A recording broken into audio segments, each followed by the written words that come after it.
Hello everybody, my name is Benjamin Bloom. I have just witnessed Mr. Paul Hurst, the new Ipswich Town manager, and his first press conference. Obviously it's quite hard to get around this without mentioning the previous manager, given what press conferences had deteriorated into under him. Very passive aggressive, awkward affairs, but we're here to talk about Paul Hurst. This is the first that Ipswich fans have heard from him since obviously the playoff final for Shrewsbury, losing that. He went straight off on holiday, straight off to some coaching course thing that he had to do.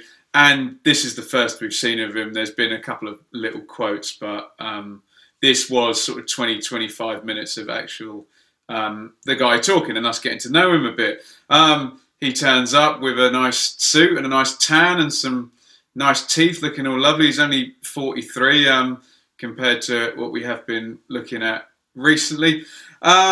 He started off, he said it would have been a hard decision if Shrewsbury were promoted. He kind of managed to straight back that. What you learn straight away about Hurst is that he's very experienced. He talks in this way that football managers do, where they don't leave themselves open to anything. So he managed to offend neither club from that question. He praised the squad. I think most Ipswich fans would agree that the squad wasn't terrible. It was perhaps the way it was being utilised, and maybe it having no particular philosophy and just get all your best players on the pitch. So he said he was keen to assess it and assess the character and add to it. He played down the step up from Shrewsbury in League One to Ipswich in the Championship, saying that football is easily overcomplicated and that, you know, the same things really apply. He says, I like to strike a balance between old school and new school. I don't know entirely what he means in either context, and we'll find out specifically what old school and new school means.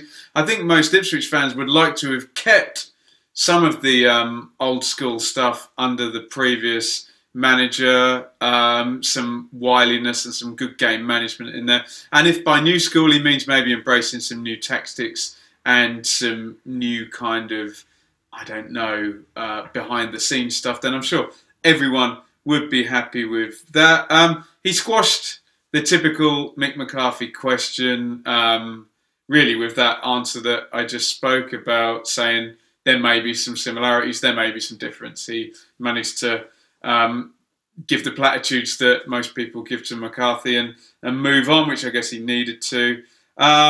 He said he was grateful for the squad being left in a good position, but promised that it would change. Can he beat Norwich? He says he'd like to think so. His memories of Ipswich fans were limited to one appearance for Rotherham. I was at this game where Jamal Campbell-Rice was applauded off by the Ipswich fans when substituted. I think Ipswich won that game comfortably, if I remember correctly, and perhaps Mr. Campbell-Rice wouldn't have been applauded if Rotherham had won the game. But correct me on that one. I don't remember the result, but I do remember thinking, you know, they've been very generous here, and perhaps it wouldn't be the same if Rotherham were winning. But nice memory none the less. He praised the young players that were at the club. I guess he has to do that, and admitted the squad's unbalanced. We've talked about this on the Blue Monday podcast, whereby we've discussed many times, if every player in that squad is fit, I don't think anyone really has a clue what the best system is. So hopefully he's going to come in and say, well, this is my system and you're either going to work towards this, and if there's too many players or too few in one position, he'll change it, because it did need somewhat of a shake-up, I think. He said he expects to be given time, given the history of the club and obviously only 16 managers. So I would think he'd probably be right about that, but obviously he said he understood that you only get time if you do an all-right job. Claimed to have no specific mentor in terms of management, and, you know, kind of came across as his own man. He acknowledged the history of Ramsey and Robson, but as politely as he could, he said that doesn't particularly help with results next season. Very much in terms of the previous manager, he said he tries to treat the money he'll get from the owner as if it's his own, whilst acknowledging that the financial gap with ex-Premier League clubs is massive and that you have to find other ways to compete. I think that's something we've heard from him before. In terms of getting bums back on seats, Hurst says that he thinks the change of regime plus new season optimism would give it a little bit of a kick, and that it was up to him and assistant Chris Doig to ride that out and try and keep it there for the whole season. So that makes a lot of sense. We didn't get a Mick McCarthy "don't talk to me about tactics" answer.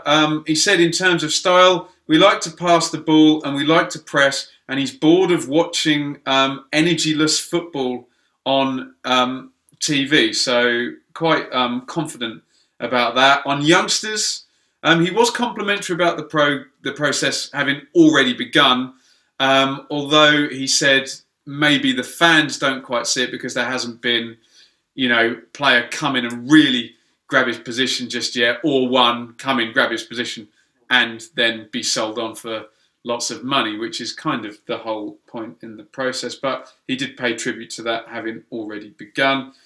He said he's not going to play youngsters just because they're youngsters, because it looks good.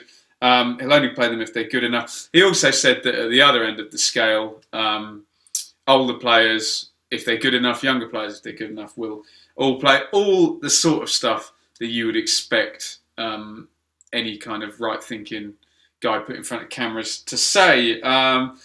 When asked about specific transfer targets, he said he's got them. So we do expect a freshen up, which will be exciting because that hasn't particularly happened for a long while under the previous manager.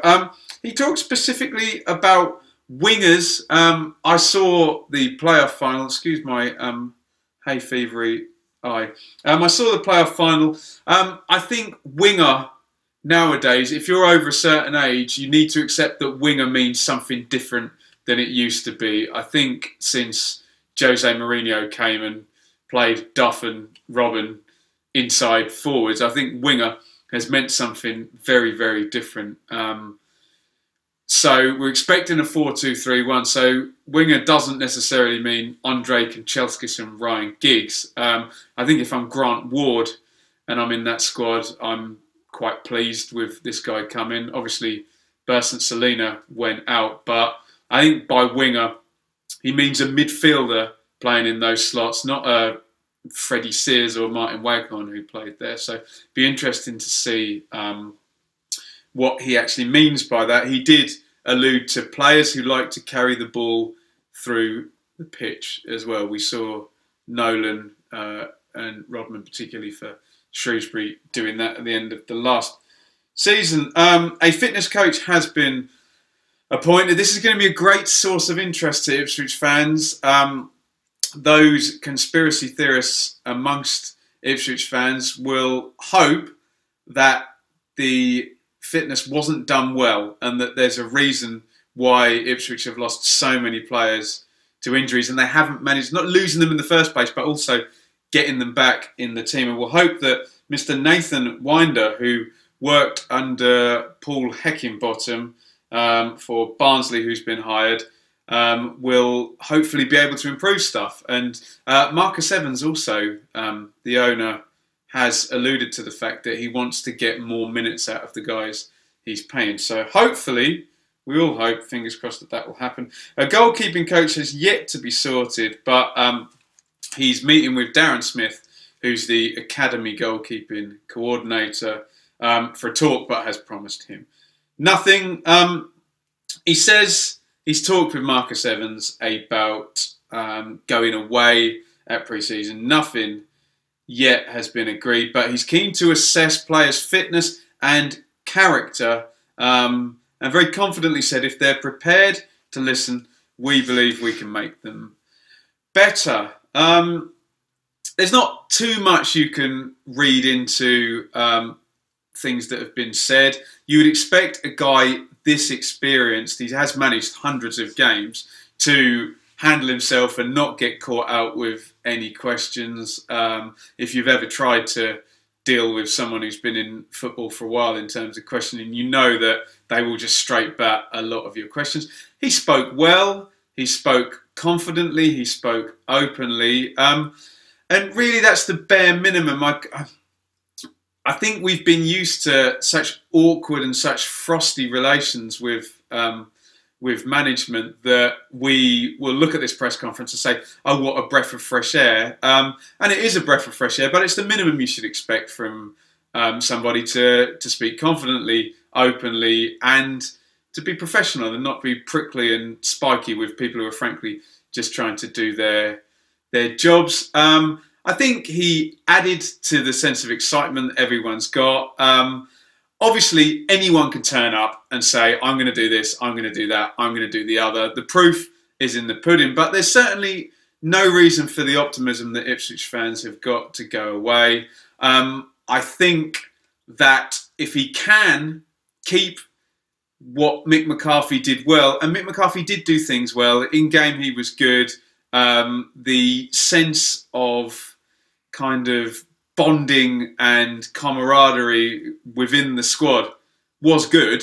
So hopefully he can keep that going. I think what Ipswich fans want is some new ideas, as in tactical ideas that are perhaps a little bit less old-fashioned to come in. And off the pitch, academy players coming through, hopefully a bit better sports science will maybe make the sick room a little less full, and we'll have these players out on the pitch. So reasons to be cheerful, yes. Don't want to be sitting here and say this guy's the new Messiah, because I'm sure every manager in their first press conference promises good things.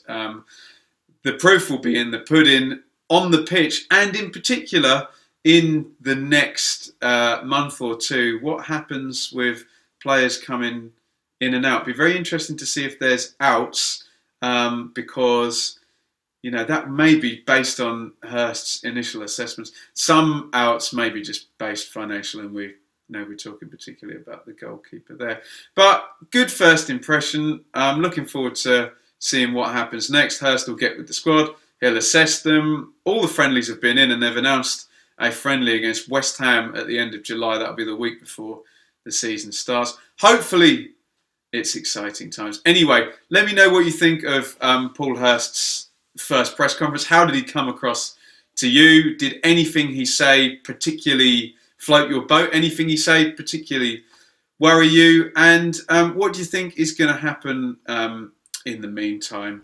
Looking forward to all of this. We're going to be back with the Blue Monday podcast with a World Cup preview.